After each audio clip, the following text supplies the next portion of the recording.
ಒಂದು ಝೀಬ್ರಾ ಬಗ್ಗೆ ನಾನು ಹೇಳಬೇಕು ಅಂದರೆ, ನೀವು ಸಿನಿಮಾಗೆ ಖಂಡಿತ ಎಕ್ಸ್ಪೆಕ್ಟೇಷನ್ಸ್ ಇಟ್ಕೊಂಡೇ ಬನ್ನಿ ಅಂತ. ನೀವು ಎಕ್ಸ್ಪೆಕ್ಟೇಷನ್ಸ್ ಇಟ್ಕೊಂಡೇ ಬನ್ನಿ ಸಿನಿಮಾಗೆ, ನಿಮ್ಮ ಎಕ್ಸ್ಪೆಕ್ಟೇಷನ್ಸ್ ರೀಚ್ ಮಾಡುತ್ತೆ. ಯಾಕೆಂದರೆ ಹೊಸ ಥರ ಸಿನಿಮಾ, ಈಗ ಆಲ್ರೆಡಿ ಆಡಿಯನ್ಸು ಈಗ ಈ ಥರದ ಸಿನಿಮಾಗಳಲ್ಲಿ ರಿಸಲ್ಟ್ಸು ನಾವು ಪ್ರೇಕ್ಷಕರ ಜೊತೆ ಕೂತು ನೋಡಿದಾಗ ಗೊತ್ತಾಗುತ್ತೆ. ನನಗೂ ಇವತ್ತು ಅವರು ರಿಯಾಕ್ಟ್ ಮಾಡ್ತಿದ್ದ ರೀತಿ ಇದೆಯಲ್ಲ, ಎಲ್ಲೆಲ್ಲಿ ರಿಯಾಕ್ಟ್ ಮಾಡಿದ್ರು, ಎಲ್ಲಿ ಎಂಜಾಯ್ ಮಾಡಿದ್ರು, ಅದೆಲ್ಲ ಭಾಳ ಖುಷಿ ಕೊಡುತ್ತೆ ನಮಗೆ. ಅಲ್ಲಿ ತೆಲುಗು ಶೋ ಅಲ್ಲಿ ನಮ್ಮ ನಿರ್ದೇಶಕರು ಫೋನ್ ಮಾಡಿ ಹೇಳಿದರು ಆಡಿಯನ್ಸ್ ಹೆಂಗೆ ರಿಯಾಕ್ಟ್ ಮಾಡ್ತಾ ಇದ್ದಾರೆ ಏನು ಅಂತ.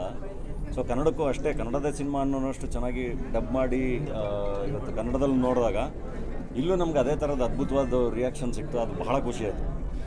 ಒಂದು ಸೆಕೆಂಡ್ ಆ ಕಡೆ ಈ ಕಡೆ ಹೋದರೆ ನಿಮಗೆ ಲಿಂಕ್ಗಳು ಮಿಸ್ ಆಗುತ್ತೆ. ಅಷ್ಟು ಚೆನ್ನಾಗಿ ಬರೆದಿದ್ದಾರೆ, ಅಷ್ಟು ಚೆನ್ನಾಗಿ ಲಿಂಕ್ ಇಟ್ಟಿದ್ದಾರೆ. ಮೋಸ್ಟ್ಲಿ ಬ್ಯಾಂಕ್ ಒಳಗಡೆ ಇರೋರಿಗೆ ಮಾತ್ರ ಈ ಥರದ್ದೊಂದು ಸ್ಕ್ರಿಪ್ಟ್ ಬರೆಯೋಕ್ಕೆ ಸಾಧ್ಯ ಅನಿಸುತ್ತೆ. ನಿರ್ದೇಶಕರು ಮೋಸ್ಟ್ಲಿ ಅವರು ಬ್ಯಾಂಕ್ ಎಂಪ್ಲಾಯಿ. ನಾ ಕೇಳಿದಾಗ ಅವರು ಒಂದು ಕ್ವಶನ್ ಮಾರ್ಕ್ ಥರ ಅದೆಲ್ಲೂ ಹೇಳ್ಬಿಡಿ ಅಂತ ಹೇಳಿದ್ರು. ಮೋಸ್ಟ್ಲಿ ಹಾಗಾಗಿನೇ ಆ ಒಳಗಡೆ ವಿಷಯಗಳನ್ನ ಅಷ್ಟು ಚೆನ್ನಾಗಿ ಹೇಳಿರೋದು. ಭಾಳ ಖುಷಿ ಆಯ್ತು ನನಗೆ. ಐ ಥಿಂಕ್ ಸಿನಿಮಾ ಬಗ್ಗೆ ನಾನು ಹೆಚ್ಚು ಮಾತಾಡೋದಕ್ಕಿಂತ ಪ್ರೇಕ್ಷಕರೇ ಇದ್ರ ಬಗ್ಗೆ ಮಾತಾಡ್ತಾರೆ ಅಂತ. ಆ್ಯಂಡ್ ಇವತ್ತು ನಿನ್ನೆ ಹೈದರಾಬಾದಲ್ಲಿ ಒಂದು ಪ್ರೀಮಿಯರ್ ಶೋ ಆಗಿತ್ತು, ಅದ್ರದ್ದು ರಿಯಾಕ್ಷನ್ ಸಖತ್ತಾಗಿತ್ತು. ಆ್ಯಂಡ್ ಇವತ್ತು ಅಲ್ಲಿ ತೆಲುಗು ಸ್ಟೇಟ್ಸಲ್ಲಿ ಆಲ್ಮೋಸ್ಟ್ ಒಂದು 11ರಿಂದ 12 ಪೇಡ್ ಪ್ರೀಮಿಯರ್ಸ್ ಎಲ್ಲ ಕಡೆ ಹೌಸ್ಫುಲ್ ಶೋ ಬುಕ್ ಆಗಿದೆ. ಎಕ್ಸ್ಟ್ರಾ ಶೋಗಳು ಆ್ಯಡ್ ಮಾಡಿದ್ದಾರೆ. ಆ್ಯಂಡ್ ಕನ್ನಡದಲ್ಲೂ ನಾವು ಒರಾಯನ್ ಮಾಲಲ್ಲಿ ಮತ್ತೆ ಮೈಸೂರು DRCಲಿ ಓಪನ್ ಮಾಡಿದ್ವಿ. ಆ 2 ಶೋನು ತುಂಬ ಚೆನ್ನಾಗಿ ಬುಕ್ ಆಗಿ ಎರಡೂ ಕಡೆ ಸಖತ್ತಾಗಿ ಆಡಿಯನ್ಸ್ ಎಂಜಾಯ್ ಮಾಡಿದ್ದಾರೆ.